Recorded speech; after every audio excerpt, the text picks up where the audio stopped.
And welcome once again to WrestleTakesMania on 411mania.com. I am Joe Martel, joined once again by Eric, the cult icon Mutter. What toque or winter hat are you wearing right now? The Nordiques. You know this. I know this, but to the You know people this. who are not older than... Well, this is the Quebec Nordiques winter hat. For those of you born after 1995, the Quebec Nordiques were a hockey team in Quebec City who were then moved to Colorado and have never been seen again. And there you go. I know they've been rumored. I think the new arena was built in the last 10 years in Quebec City for the hopes of getting another hockey team in the NHL. I'm the Canadian of the group. I know we didn't mention this last week when we debuted, but I am the Canadian of the group and I hate hockey. And you are the American of the group and you love hockey, but not just hockey, but Canadian hockey teams. I'm a Canuckophile, as they call it. Yes, I'm from Rhode Island, and I like Canada more than I like Rhode Island sometimes. But then again, Rhode Island is pretty small. You find the things you like here very quickly. Fair enough. I know something that we might reference every once in a while, but I watch a lot of older 1980s in general wrestling. Yeah. And I'm in a spot where right now I think maybe it was Wrestling Challenge for 4 weeks was filmed in Providence, Rhode Island. Anytime I see Rhode Island on the screen at the bottom, because it's not like we're seeing any other promotions there right now, so it's always old wrestling. But I think to my buddy Eric here, and that's why we're here together. We're not a hotbed here. The biggest moment in Rhode Island wrestling history is Daniel Bryan atop the cage after he betrayed the Wyatt family. That's a still pretty big moment. Not huge. You know, it's not like Bret Hart winning the title at WrestleMania 10, but it's still pretty big. The rest of that show was dead, though. I could have gone to that show. I didn't go to that show, and about 2/3 of the way through, I was like, great decision. And then at the end, I was like, terrible decision. What were you doing? Well, think about what the ticket prices would have been, and then you consider you would have paid that for just that one, maybe 5-minute moment, we'll say. Right. It was good I saved my money for 6 years so I could go to the first Dynamite instead. That's true. That's right. Yeah. Eric was lucky enough to catch some early Dynamite stuff. You also caught the really cool Lucha show that took place at MSG. AAA in Madison Square Garden. Yes, I think that was my favorite show of the two, but I am the Lucha guy after all, so that would explain that. Between the two of us, we've seen some pretty historic shows. So you saw the first Dynamite, you saw the first Lucha show in MSG. I got to see the Montreal incident. I was live in Montreal when Bret Hart was screwed out of his championship and his career in WWF at the time. So and some other Montreal related shows. But I was at Backlash 2003. 2003 back. Wow. So 2 months earlier, I was at No Way Out 2003 because that took place in Montreal. I saw Brock versus Cena, the first match, and The Rock versus Goldberg. Well, I don't know. I think I have that beat. I got to see Triple H Scott Steiner. You don't have that beat. Oh, okay. I mean, I love Scott, but I think he'll even tell you that was one of his worst nights. I was very early on into where the crowds were revolting against whatever WWE was trying to get people to cheer. And I remember sitting in an area where everyone was booing Scott Steiner during that match and cheering Triple H. And there was maybe a 10-year-old kid behind me asking his dad, why are they cheering Triple H and booing Scott Steiner? And I felt kind of guilty, but at the same time, smarten up, kid. Trust me, you got to learn. Oh my goodness, yeah. And then a month later, they were back to booing Triple H with the Booker T thing again. Let's not get into that. Isn't that great? We're doing the Impact review, and we're talking about old stories to start, which should tell you a lot about this Impact show. Yes, we had the big pay-per-view of the year. I just mentioned WrestleMania quickly, but it was their version of WrestleMania here for 2020 in a closed arena environment, no audience whatsoever. It was Bound for Glory. That's right. Yep. And I'm a huge Impact fan. I've been hooked in since before Tessa Blanchard won the title. It's been, I don't want to say my favorite promotion. I don't ever want to say that, but it's been so consistent and underrated, especially after all the years of TNA Impact being very bad. Wow. Yeah, that's politely putting it, really. It's been laughable how Mm, unorganized it is, if I want to use proper English.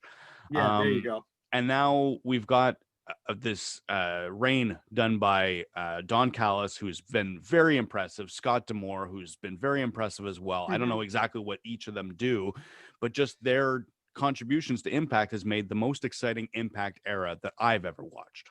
Right. Yeah, it's been very good. I don't remember entirely when they took over. I think it's been about 2 years now, but it's been far more consistent. The wrestling has been better. The storytelling has been way better. Um, but I will say, leading into this, I mean, I was not overly impressed with Slammiversary, which took place in July, Mhm. and I wasn't overly impressed last night either. Right.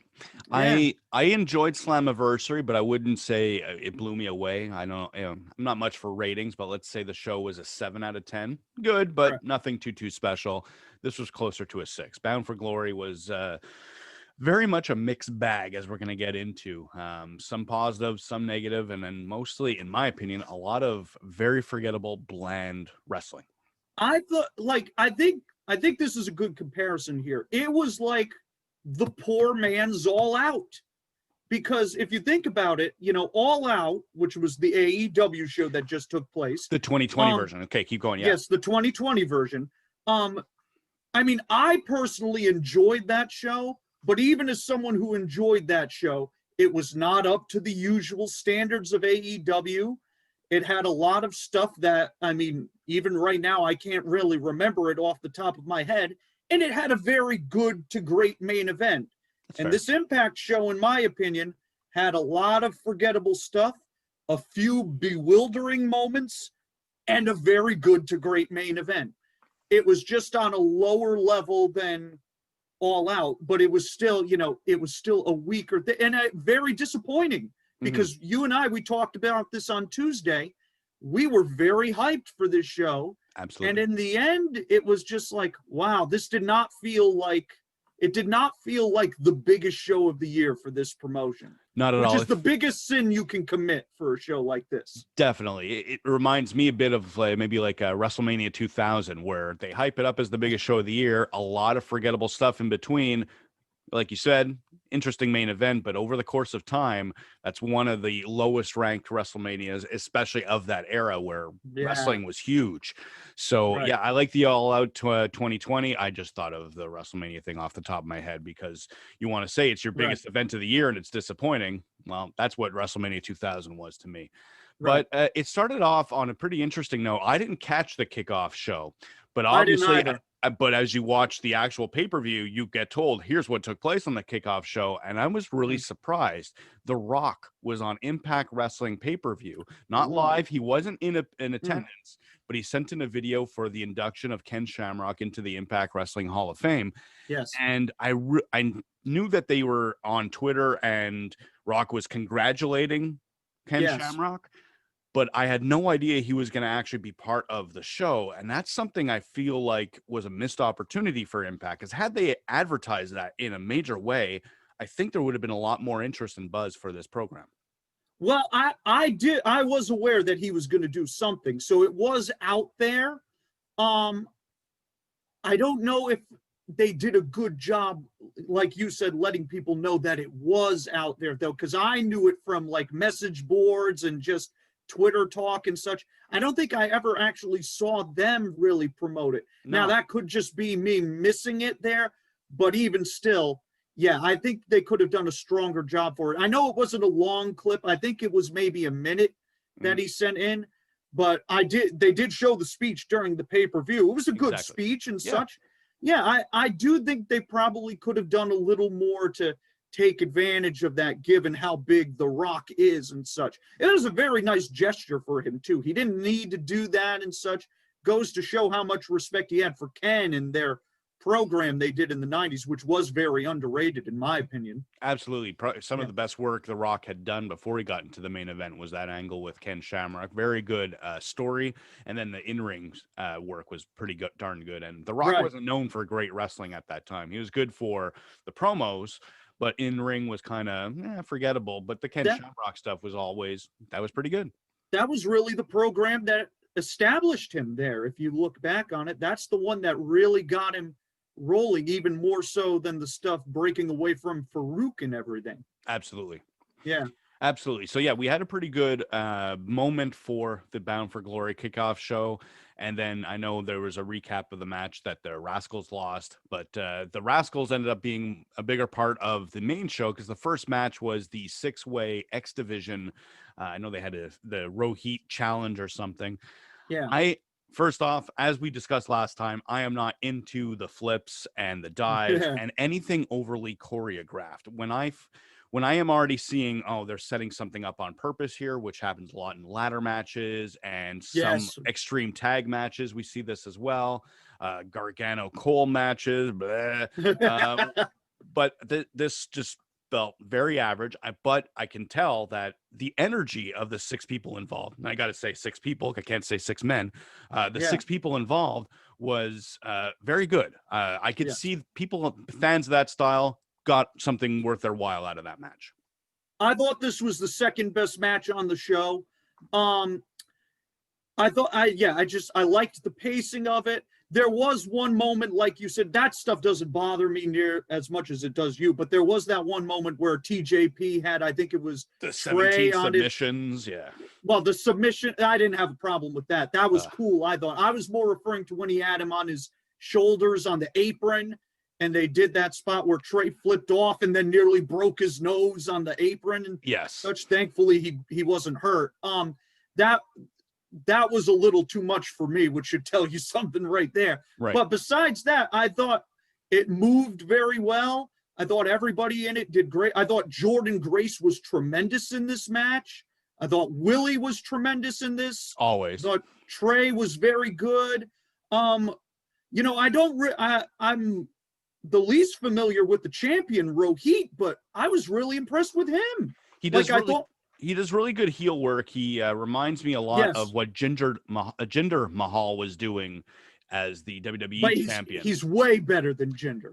Way better than Jinder. I'm not talking about in terms of talent. I think they're both equally just forgettable. But that heel that's sneaking out the wins that they really shouldn't be, surrounded by much more talented people.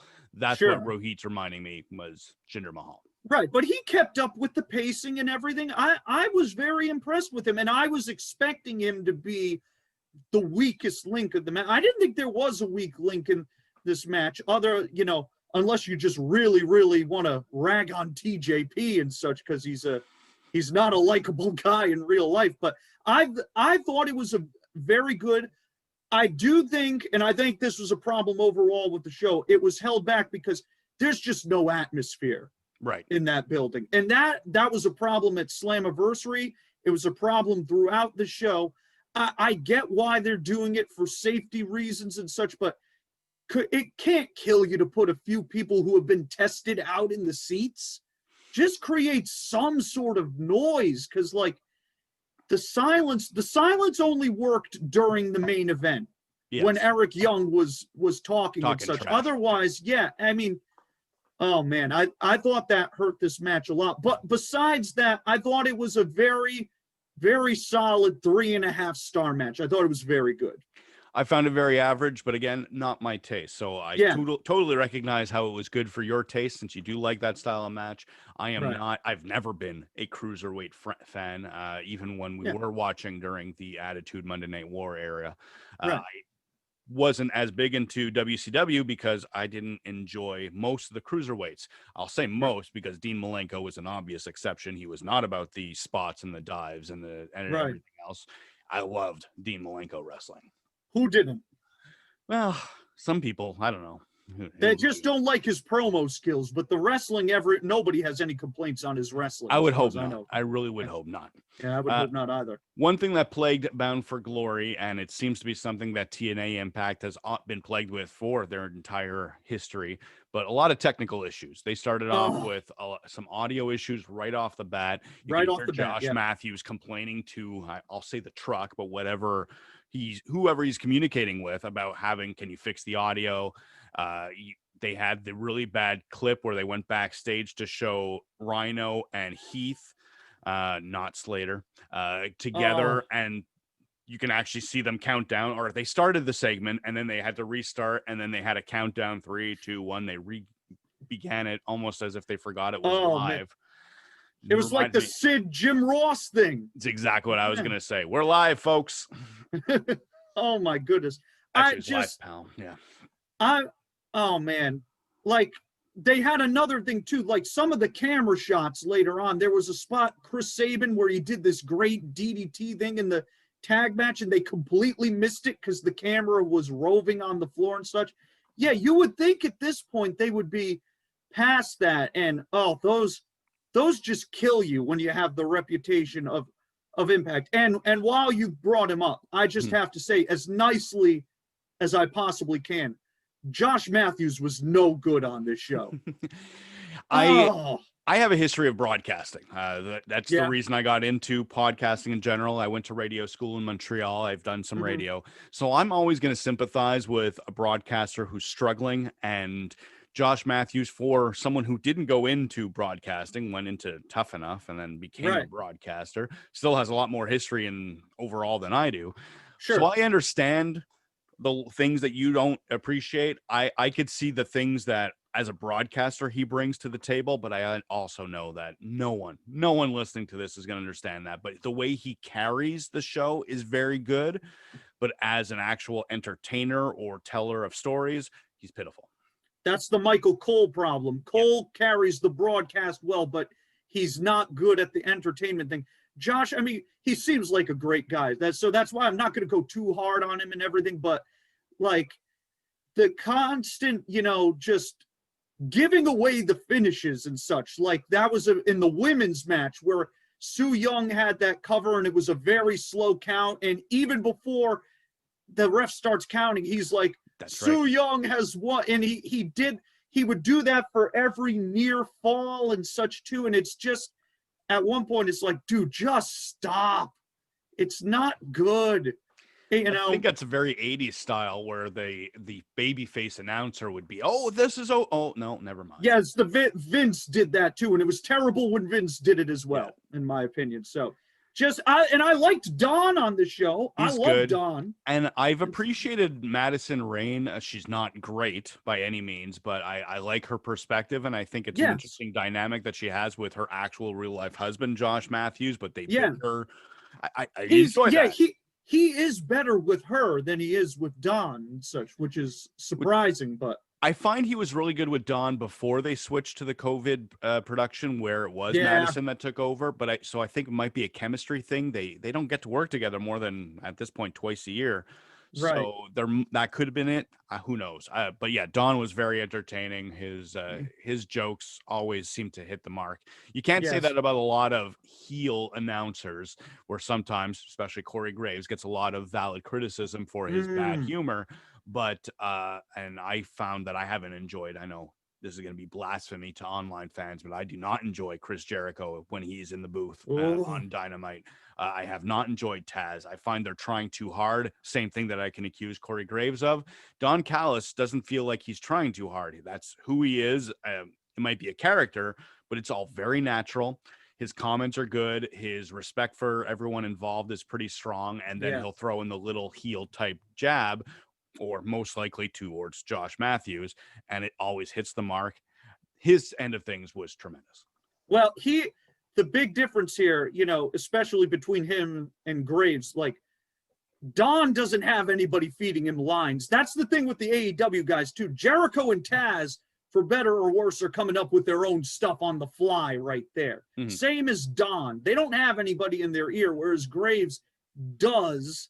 And Graves is not someone I would want to hang out with anyway. So I think that's a double-edged sword. He's a big heavy metal fan, so whenever he's talking about a vulgar display of power, referencing one of the early metal albums that got me into heavy metal from Pantera, or he'll reference some Slayer, gets my attention. But that's a very small contributions to his announcing. I'm a Corey Graves fan. Again, most of what I'm going to say in terms of my opinion will not be popular with you or other people listening. I like WWE. I know, blasphemy. But keep going with Bound for Glory. We had the 6-man, and then it moved into the 20-person Gauntlet, Call Your Shot Gauntlet, which had a lot more technical issues and bad camera. We're going to get into all the details on that one, but at one point, I noticed was, I think it was Alicia, she was about to hit someone with the kendo stick, but the camera switched and we didn't get to see it, and we just saw someone on the ground 3 seconds later. And it was, I don't want to say a big moment, because when there's 8 people in the ring, everything should feel like an interesting moment, but it just felt like whatever they cut away to was not as interesting as seeing this person get struck by a woman with a kendo stick. It was weird. I thought this match sucked. Yeah. I'm not going to be kind of they have no idea how to book these matches. This was the big problem with Slammiversary too, where they had that women's, is this a gauntlet or is it a battle royal? Because they call it a gauntlet and then it's like a battle royal. So that's number one. And then, this match wasn't interesting at all. You know, the former Kurt Hawkins is for some reason looking like the most dominant wrestler in the history of time, even though he brings nothing interesting to the table. I continue to be baffled by their interest in this man. He's not bad, but he doesn't bring anything interesting to the table. And then you build him up this entire match only to throw him out midway through. So you don't have a natural heel in there at the end for what I presumed was going to be the big thing with either Heath or Rhino, which was the only storytelling thing they had in it. Then I think, oh, well, they're going to do it with Hernandez. He's the last guy. And then Hernandez Mil Mascaras himself by just going over the top rope halfway through after he eliminates Fala. So that's gone. So you have this very inorganic, random thing with Sami Callihan at the end and such. Also, and this is another criticism of Matthews. I know that if Rhino wins this match, Heath gets his contract. Matthews completely forgot. Yeah. Completely forgot. So he's acting like Heath is out of Impact after he gets eliminated. And I'm just sitting there going, no, he's not. Rhino's fighting for him right now. You need to be building this up. And he remembered later in the show and they made the correction. But right there in the moment, I was just like, oh my God, how can you forget that? That's the crux of the match. I started wondering if I misunderstood what the story was. Like, oh, is it really that Heath has to win to get the contract? Is that how it goes? He got hurt too. Heath got hurt in the middle of it too. That sucked. Not even in the middle, apparently. I went to watch some clips over on Twitter, and it looked like it happened within the first 3 moves that he made. Oh, man. So pretty sad for that guy, because it has been a pretty, I don't want to say decent story, because it's been pretty average, but it's been an interesting story for this former WWE guy not getting an opportunity in Impact, which is definitely against anything else we've seen in the entire history of TNA Impact. One of the big criticisms over the last almost 20 years is that, oh, former WWE guy, here's a title. Whereas he had to struggle to get a spot. It's been, that's kind of intriguing. Well, unlike Myers, he's an entertaining personality too, even if he's not a great I'm going to disagree with you on Myers politely. I have been enjoying him in Impact more than I've ever enjoyed him before, but I do recognize that he's not special in any way. He just has something that, you know, I enjoy the guy. He reminds me, and Heath is the same thing. He reminds me of, let me finish when I say this. He reminds me of Christian. Now, Christian is amazing. I'm not going to put them on the same level, but one criticism I had about Christian, he was never great at any one thing. He was such a flat across the board, really good, solid performer on the mic, in the ring. He can do so much, but he was never the best. He was never the best promo, rarely had the best match of the night. He was just always ridiculously reliable. That's how I feel about Heath Slater and Brian Myers, but more in a mid-card level where they're always going to deliver something good. It's never going to be that special, but it's reliable. You're not going to be disappointed by anything they do. Well, with Heath, I mean, I can't say for sure because, at least with Myers, I've seen stuff outside of WWE from him where he proved there was just not a whole lot there. With Heath, I don't know, because frankly, he wasn't really used all that much in WWE to begin with. And we haven't seen him outside of the environment. I did think he looked pretty good for the brief spurt he had last night, but it was very brief. So I can't say, for sure. But maybe there is something more there. And he does his personality is very good. That's why he was so popular in WWE, even though he didn't do anything. He did get over because he was very entertaining. Very entertaining in the 3-man or 1-man band, the I've Got Kids gimmick. It worked out well. A lot like a Zack Ryder, I guess. That's another one to categorize in that sort of mid-card, but solid, dependable wrestler, where they can make something work, but it's not ever, at least I feel, it's never going to feel like a main event. But who cares? Either way, you're absolutely right. This match was very disjointed. Everything, there was no story other than that main story, which kind of ruined it, because the minute they announced on Impact, I think it was last week when they officially made that announcement that it's either going to be Rhino or Heath that has to win, or else both of them are not working for Impact. Well, I knew it was going to be one of those two. So the whole match, Rhino comes out as number one, and I expected Heath to be the winner. And maybe that was the actual plan, but the injury, they had to switch that. Who knows? But it just ended up feeling very flat when Rhino, of the two, won his own contract. Hopefully it goes somewhere from here, but it was just, because we knew the ending was all that was going to matter, nothing mattered for the 25 minutes ahead of that. It was just randomness. And the action wasn't particularly that good either. No, and I think a big problem with that is they had the 1-minute intervals for the Gauntlet Rumble type entry, and it gave no momentum for anyone that came in. The minute someone came in, like, oh, they're exciting, and then all of a sudden they had to switch gears right away to whoever was coming in next, and it meant that there was no interest in what was going on. But, though I do have to give kudos to Tommy Dreamer for his Road Warrior Animal tribute. I looked pretty good. Is he contractually obligated to be in every battle royal ever? It doesn't matter the company, he's always there. I do have to say, too, the surprises in this match were like Daivari, Hornswoggle. The James Storm one was legitimately good, but the rest of them, I was like, oh my God, this feels like a battle royal I'd be watching at my local indie show's baseball stadium show. Like, come on, guys, it's Bound for Glory. Splurge a little on a big indie name or something. Well, you got to keep in mind, at least I try to, none of these companies are making the money they were making with live gate attendance. So now Impact, I don't know how much they were dependent on the live gates, but they're not making any sort of income outside of TV, which isn't going to be that special from when they own basically the TV channel that they're running on. And then the pay-per-view buys. So, and technically I didn't watch it on paper. I purchased it on Fight, but I went under the misunderstanding that it was going to be like the WWE Network, where I can watch it an hour later. Like, oh, I can start at 9 o'clock instead of 8. No, I could only watch it live. So I had to find some alternative means to watch the show. But I did pay for it. So I'm going to give myself some legal leeway on that one. There you go. Thumbs up. Well, I feel a little bit better about myself.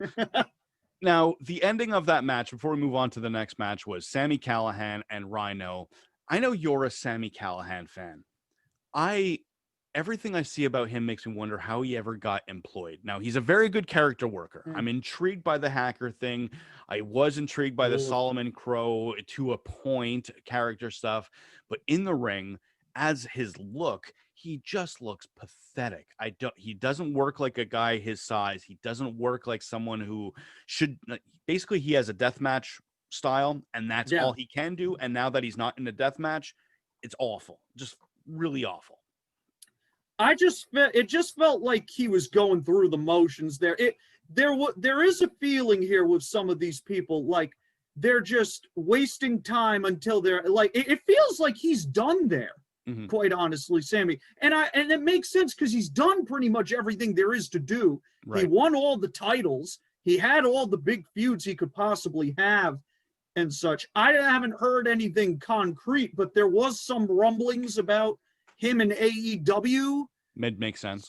Somewhere. I mean, he's not going back to WWE. That happened already, and we saw how that worked out.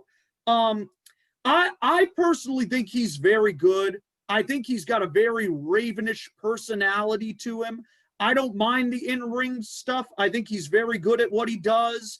I think he is capable of having very good regular matches, although the death match thing is his specialty and such. I just felt I mean, obviously, he wasn't going to have a good match with Rhino there with the time they got anyway. That wasn't going to work one way or the other.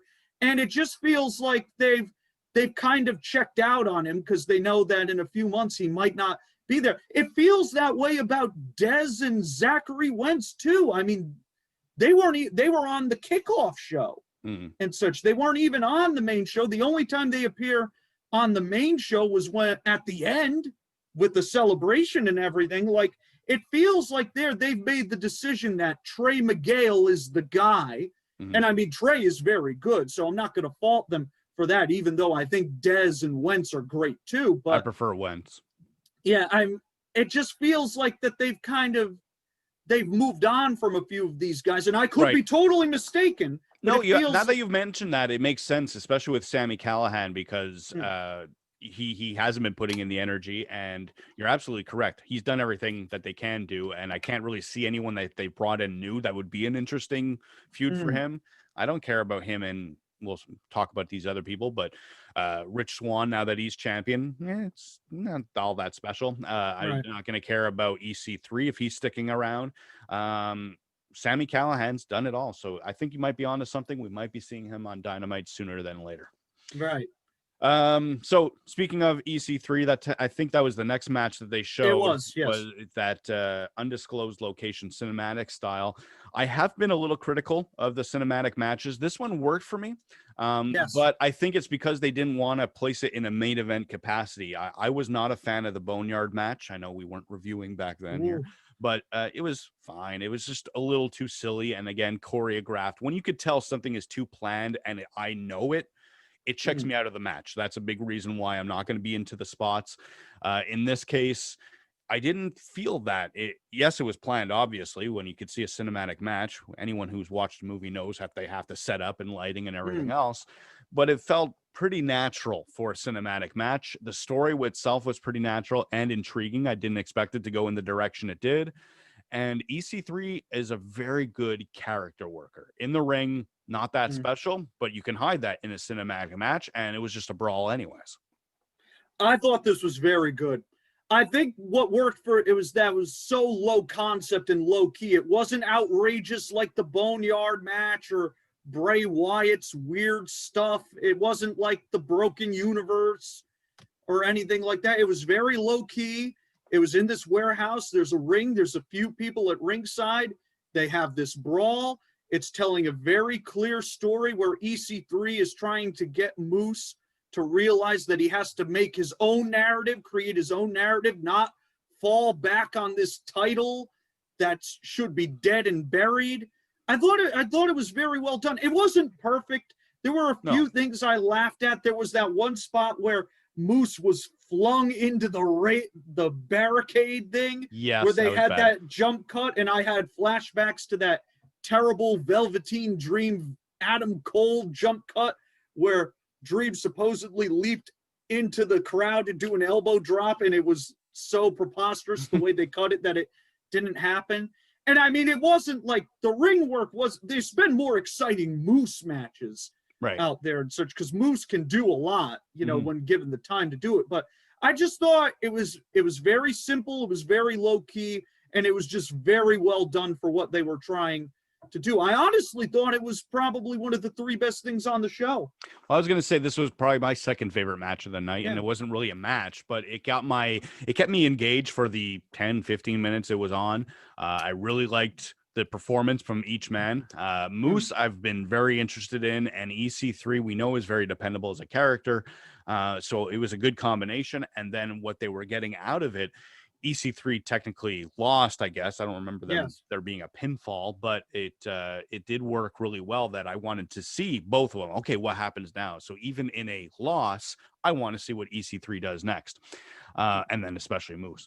The only thing that I found kind of funny was the way the music would change depending on who had the advantage in the ring.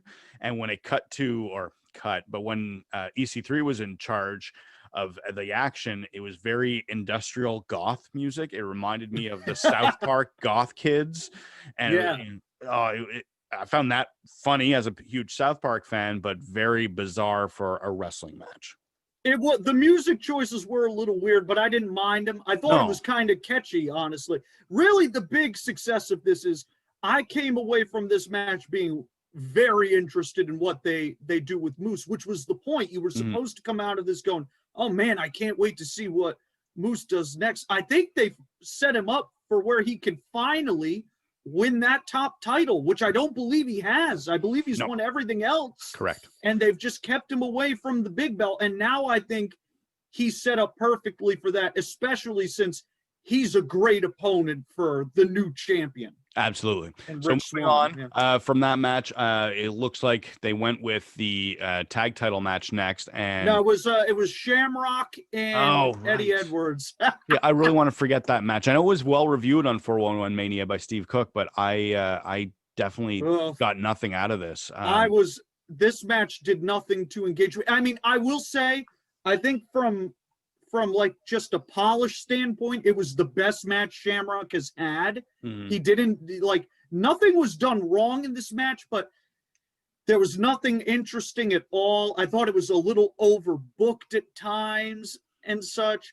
I didn't have a problem with the result. I get it. It was Shamrock's night. He got into the Hall of Fame. Eddie Edwards doesn't get hurt at all, losing the match and such, but it just did nothing for me. It was there. Yeah. And that's why I forgot about it. Sorry, folks. I forgot to write that down because it just wasn't all that engaging. Right. Moving on. Was the tag match. And this was a lot like the 6-man X division, where I find a lot of these end up being a little too choreographed and planned. This one excelled by avoiding some of that, but also had the very weird beginning where Alex Shelley was removed from the match within the entrance. And we weren't really explained why. In this more of a backstage non-kayfabe way. By kayfabe, we know why he was removed, but I doubt he was injured, because a pile driver is not the type of spot someone could, especially on the stage, is not the type of spot someone would take when they're injured and therefore can't compete. They would do something a lot safer than that. So to me, it just sounds like they needed to do something to transition from champion to champion while protecting the machine guns. And it felt a little bizarre. Yeah, I guess I don't know why Shelley was out. I guess they decided that they were going to go with this story that, you know, Sabin was going to go by himself, and, you know, he did fine in that role. Oh, I thought he was the best part of the match. And it's a nice underdog story. It's been done before, but it's always very easy, always works generally. The beginning was weird, and then this wasn't a bad match. It was solid. It was not as good as I thought, though. It didn't really engage me either, like the last match. I don't know. It was just something. There was something missing. Like, I can't, thinking about it now, other than the finish, I can't really remember. And Sabin stuff, I can't really remember much about it. Honestly, the most memorable thing involving any of these people was the promo Ethan Page cut earlier in the show, which I thought was phenomenal. Solid. Right. Yeah. Beyond that, though, I can't really tell you what any of these guys did. And it was a very bizarre booking. I always am a fan of when they want to incorporate other teams for a four-way and show you that these four teams are pretty equal. They're at the top. These are the top ones you want to pay attention to. But in the end, it was a transition from the ex-champions back from the current champions back to the ex-champions. So it kind of felt useless to have the Good Brothers and Madman Fulton and Ace Austin in there when it really was just Machine Guns and the North. That was the story they were going with. So I can understand, again, getting these guys on the card and making it different than just a straight rematch, but at the same time, they didn't add anything and it wasn't very memorable for their contributions whatsoever. I'm going to also say about the Good Brothers, I'm enjoying them as characters and their talking shop type attitude. I don't like their entrance music whatsoever.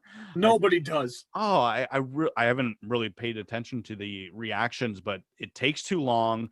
It's too slow, and it doesn't fit them until it picks up. It doesn't fit them as characters, and I think it really kills a lot of my interest for when they come out to the ring. Okay, Good Brothers. I'll put on a good promo, a solid match.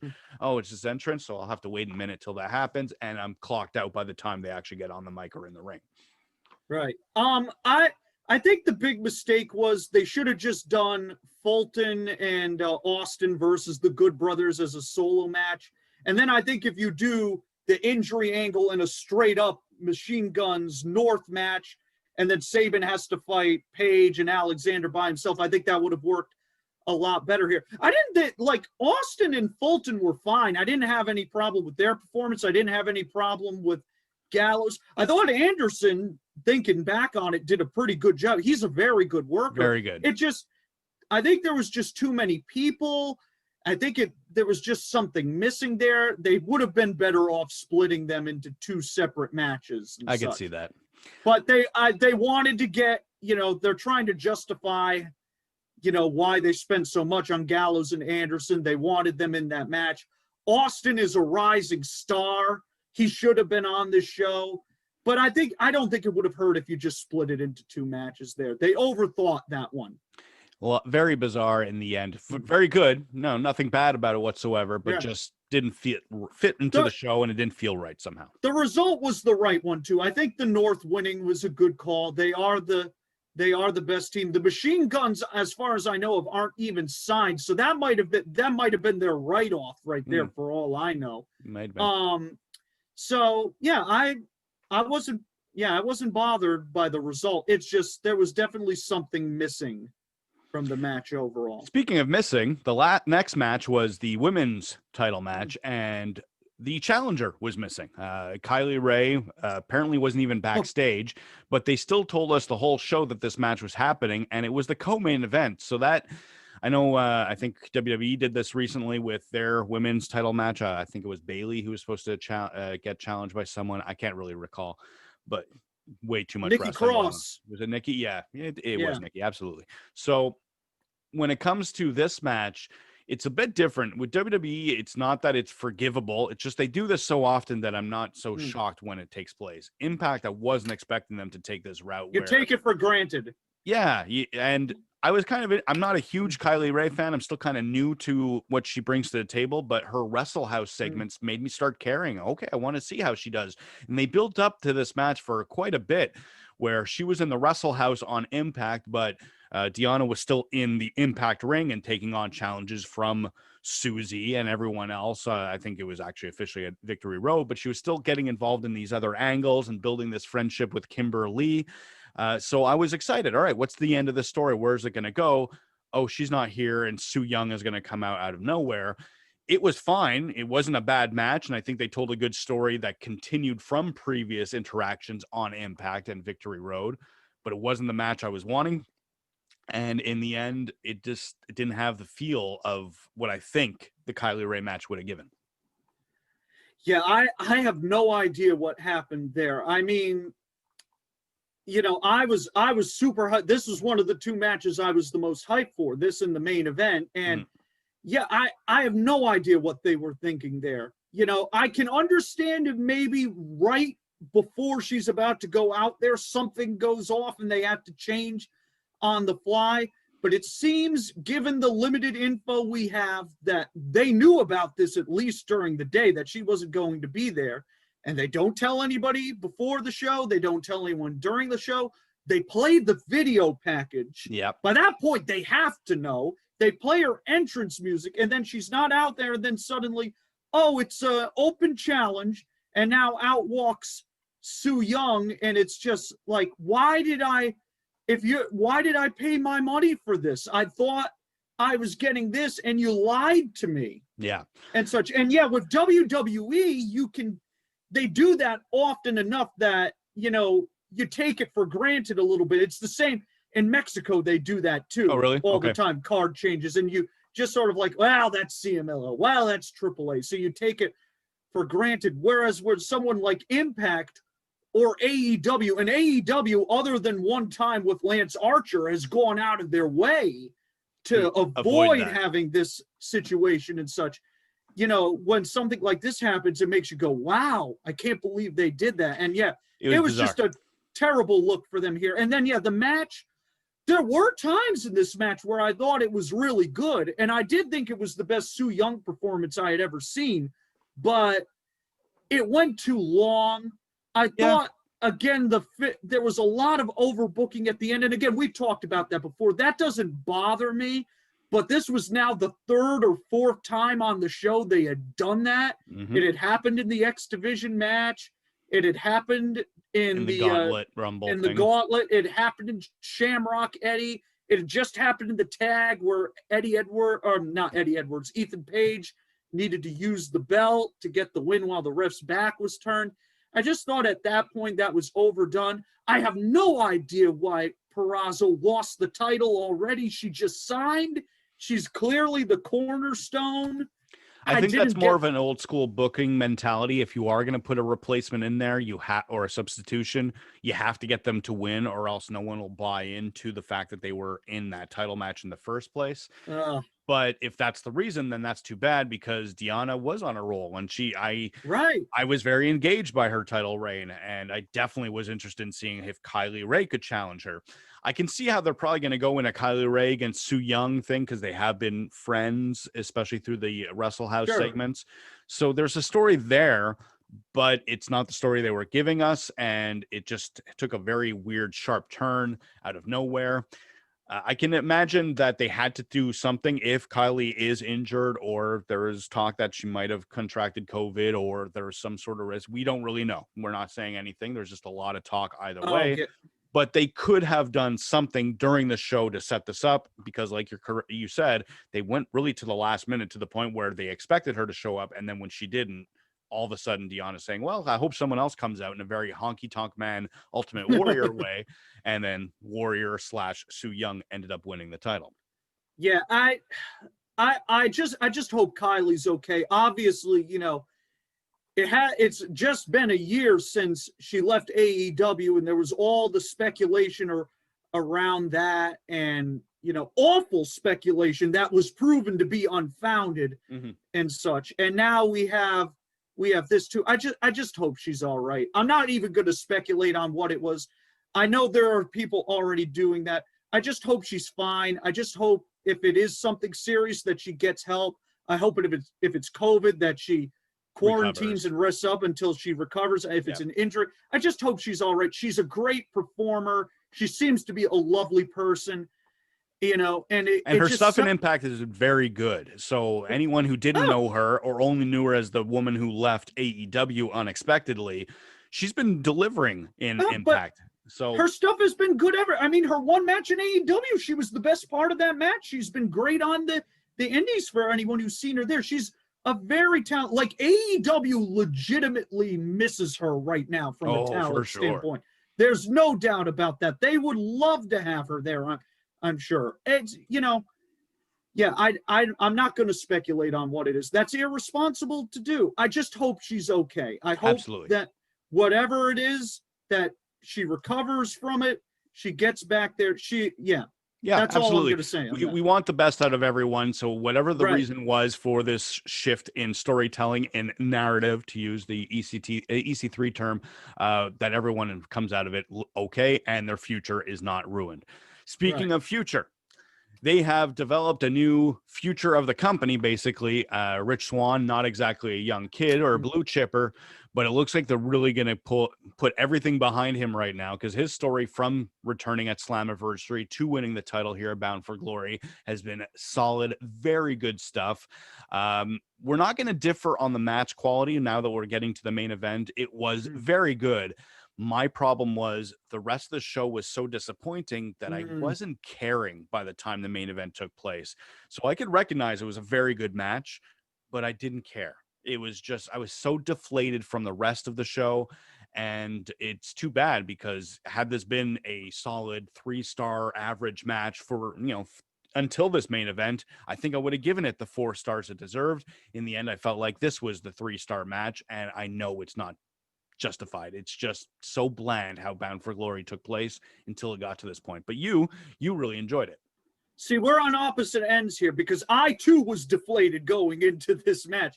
I was like, oh man, this has been a disappointing show, and it still was a disappointing show. And I was just like, they're going to have to do a lot to make me care about this match. And they did. By the midpoint, when Swann started firing up at the midpoint after They had done the long heat segment, a very good long heat segment, mind you. It's easy to get that wrong. They got that one right. Eric Young is amazing in that role. Amazing at that. I was invested. I thought this was a legit. I would go higher than 4 stars on this. I thought this was between 4.25, 4.5 stars. I thought this was tremendous. I think it would have been, if it had had a live crowd, I think this would have been a classic match. You probably are right. Yes. Now, they also would have lost a little bit because part of what made this work is that Eric is able to talk and you're able to hear him when he's kicking the crap out of Swann. And he is so great at that. He is so great at utilizing that downtime to make it more compelling with what he says and his trash talk and everything. But it's still with a crowd, I think this would have been even better. I thought both men were outstanding in this. Swann is such a great baby face. His offense is obviously tailor-made for that, but he's also, he's always been a great high flyer, but he's really improved in, just showing more fire, showing more emotion in his facials and everything. And I mean, we've talked about it before. Eric Young has been so great during this run. He's such a captivating performer. It's almost a shame that his run is over. Rich Swann was the way to go, but he's been such a good character that I didn't want it to end. I don't know if it's over. I don't think the program is necessarily over. I think they'll still be able to do stuff. I think there's one more rematch, at least. There should be at least. You can't sit on a match that good. No. For a long time. You have to go back to it sooner than later. And they have some downtime between now and Hard to Kill where they could do another rematch before they do whatever's next for Swann, which I don't know if you do Moose immediately. I think if you want to transition the title, I think it'd be too soon.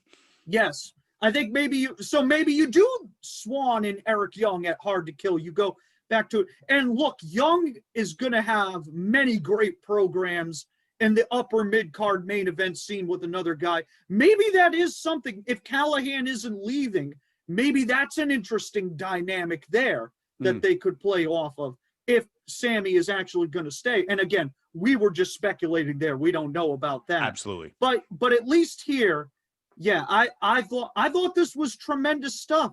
I thought the only thing that held it back was that there was no crowd to it. Otherwise, I thought this was a great. It was the only match on this show that felt like a big show match.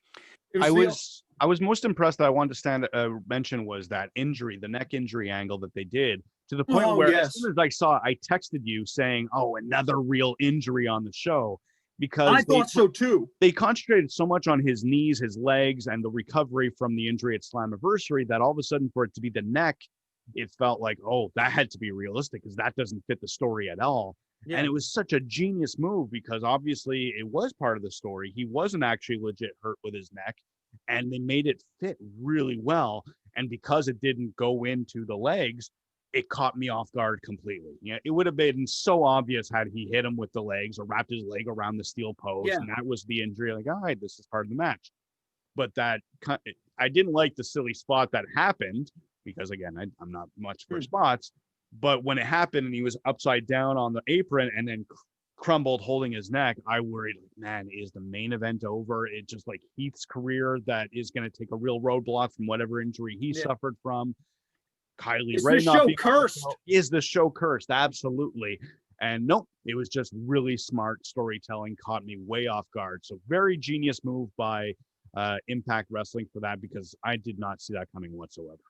I thought the setup was brilliant because it is a convoluted thing, and it did make you think, wow, he messed it up, but really it just goes to show that, wow, you can land on your head doing that even on a perfect situation. So I thought that it was a brilliant setup for it. I thought, like you said, it was completely different from where you thought it was going to go. And it didn't eliminate the leg from the match. He did work on the leg later on. So it gave Eric 2 advantages. It also gave him, because his move is the pile driver. Exactly. So it set that up. It set that up as a potential hurdle. I thought Swann sold it great. That was handled so well. And it was, the neck breaker spot off the top rope too, immediately after that further that along and lead into the long heat segment. That was the only part I didn't like, but only because one thing that I'm going to be critical of over time is that too many segments or moves that get kicked out of that really shouldn't be. That should end a match. And I felt that neck breaker in any other story would have ended the match. So that kind of deflated me. We'll take away half a star for that, but they built it up again really well, because like you said, that heat segment was tremendous.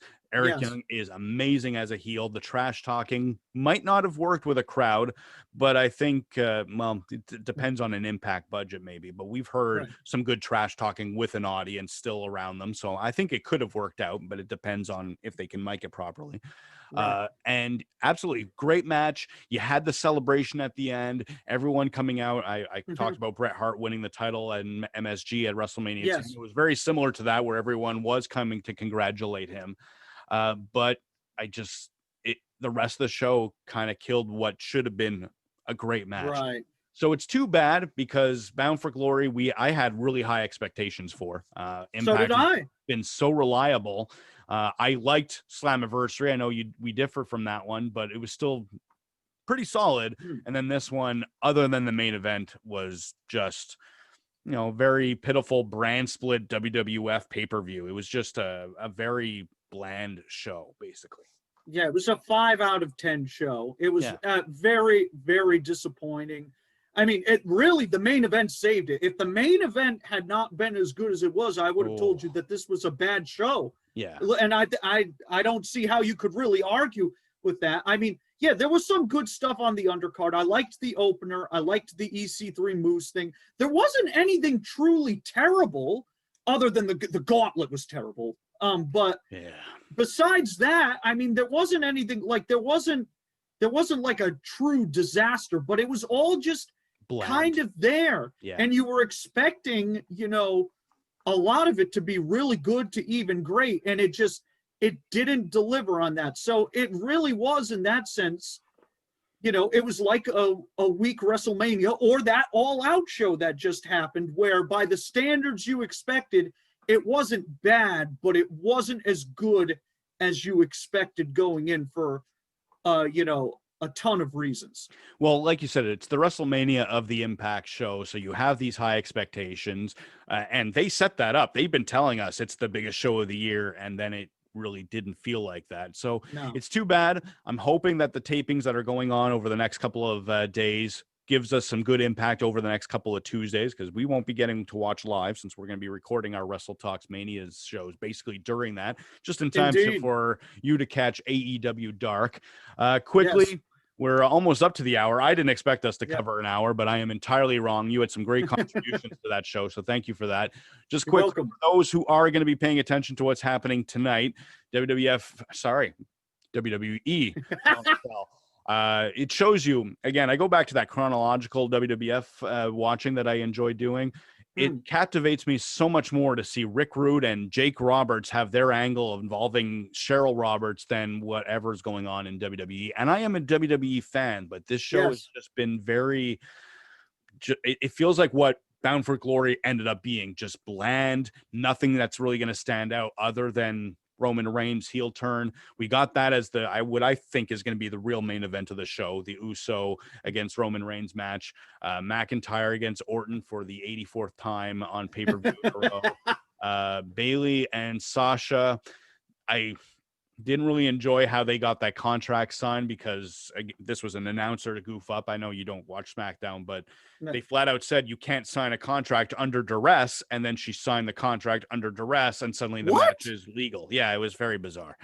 So that was an announcer goof up, in my opinion. I think wrestling has shown us that you could be forced into signing a contract, and that fits the story, and we understand that this wouldn't happen for real. But again, I think it was flat out Corey Graves who's saying, no, can't do that, Sasha. That's not going to be valid if she signs it. And then she signs it and it's valid. So it was just badly done. Jeff Hardy against Elias, which should be fine. And then they announced Otis against The Miz with the Money in the Bank contract. Four of the 5 matches booked. Again, 5 matches booked for a WWE pay-per-view seems a little bizarre. That's it. There's nothing else? Nothing else booked. I'm sure there's going to be other matches, but they're just going to suddenly appear. But 4 of those 5 matches at least have some stakes, 3 for the title, 1 of them for the Money in the Bank briefcase.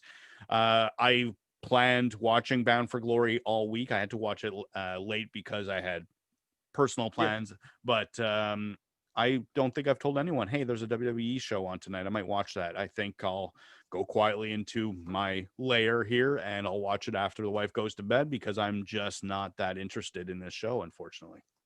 See, my normal inclination would be to say, even though this has not been built up well, that it'll be a fine show because WWE, especially in recent years, the buildup has been for these shows has been largely lackluster. But then they get to the show and it's pretty much all on the talent just to go out there and have the matches. And they have the best talent roster in the world right now. So even when the stories suck, the pay-per-views tend, Hell in a Cell last year being an obvious exception, tend to be very good.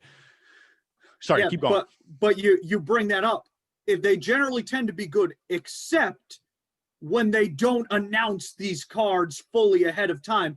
If you recall last year's Hell in a Cell, they barely announced any matches for that. It was pretty much Seth and Bray, and I think maybe the tag match that was Roman and Bryan versus Eric Rowan and Luke Harper, who have gone on to have great careers in WWE since then. And I think Sasha and Becky Lynch in the Cell. I think those are the only 3 matches they announced, and they didn't announce anything else.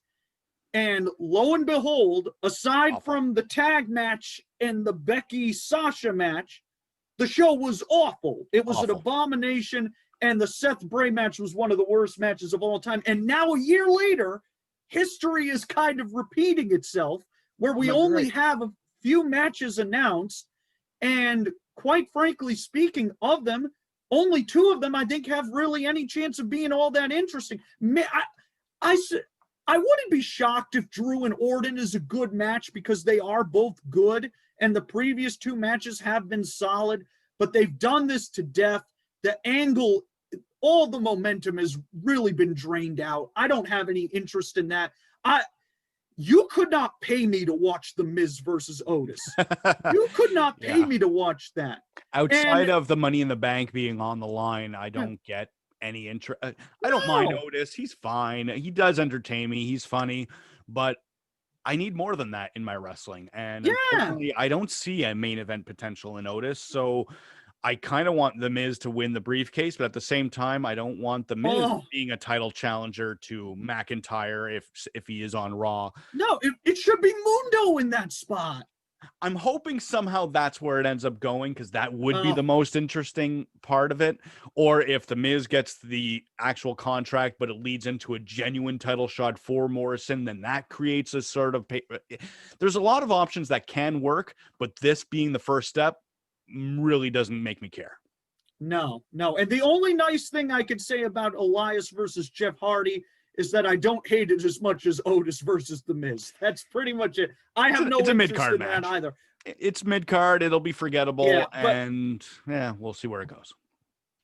Well, they could do many other mid-card matches that are better than that. Yeah, they hinted at a lot of good stuff on the SmackDown, because it looks like that they're leading towards Sami Zayn and Daniel Bryan, which I know you're not watching WWE, but that would be a match you would want to watch if it was in any other promotion. But it's not going to make this card, so no, I don't know. I'm going to watch it. I'm sure I'll enjoy it, but I don't care. I'm not excited. Maybe they'll do something with Chad Gable, because I saw everyone was like, "Oh, he's no longer Shorty Gable." That totally solves all the problems of Chad Gable, who was not booked strong when he was Chad Gable. There's always going to be that possibility, because wrestling, WWE is different, but I'm always going to go back to the fact that there's a lot of magic, and they could pull something out of a hat, out of nowhere, and deliver something that's engaging for someone that's been very badly booked, like Shorty G, Chad Gable. I can understand your perspective, though, that the WWE track record recently has not led to any reason to have faith that it is going to go anywhere. It's more, we've been watching, I'm 39 years old, so I've been watching wrestling for about 35 years from now, and you know that it can happen. So I'm always going to watch, hoping that it does happen, but I am also very realistic, knowing that it most likely won't happen. It won't be anything special. Shorty G will end up in a tag team in 6 months with someone like Apollo Crews, and we're not going to care about either of them until they're released and, in 2022 or something. Or until they get their next push in 2022. I found this GIF the other day from my favorite show, Buffy the Vampire Slayer, where Angel, this is when he's evil, he tricks Buffy into something and she has to run back to save her friends, and he screams out at her, and you fall for it every single time. And I feel I'm going to be using this GIF quite a bit, because when I saw people reacting, oh, he's back to being Chad Gable, I was just thinking in 3 weeks, when he loses to Baron Corbin again in 5 minutes, I'm going to be rolling that GIF out, and it's going to be all, you fell for it again. I got to stop. How can you not learn from this by now? I got to stop. Buffy the Vampire Slayer is your favorite TV show? It's the greatest TV show of all time. It's the greatest TV show of all time. The X-Files is the third greatest TV show of all time. Well, then that leads to the obvious. What's number 2? Futurama's the second best show of all time.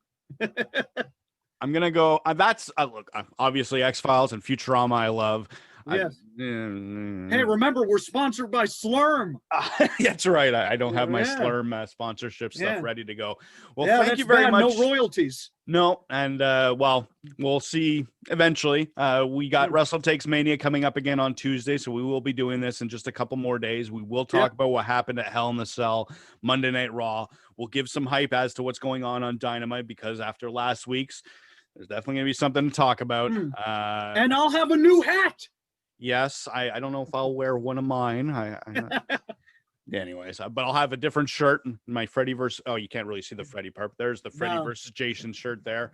So yeah, we will be bringing you back some WrestleTakesMania here in 411 Mania on Tuesday evening. Thank you very much for joining us again, Eric. Yeah, thanks, Joe. Great time as always. Agreed. Great laughs. Great talk. Great talk for a show that wasn't so great. Indeed. Yeah. Well, hey, as I always say, it's always fun to talk about the bad shows because they give you a lot to work with. You're absolutely correct. So thank you again. Hopefully we have the same. Well, I hope Hell in the Cell is pretty good, but I expect us to have very similar comments on Tuesday. So thank you again. Take care, everybody. We'll see you on Tuesday. Bye, everyone.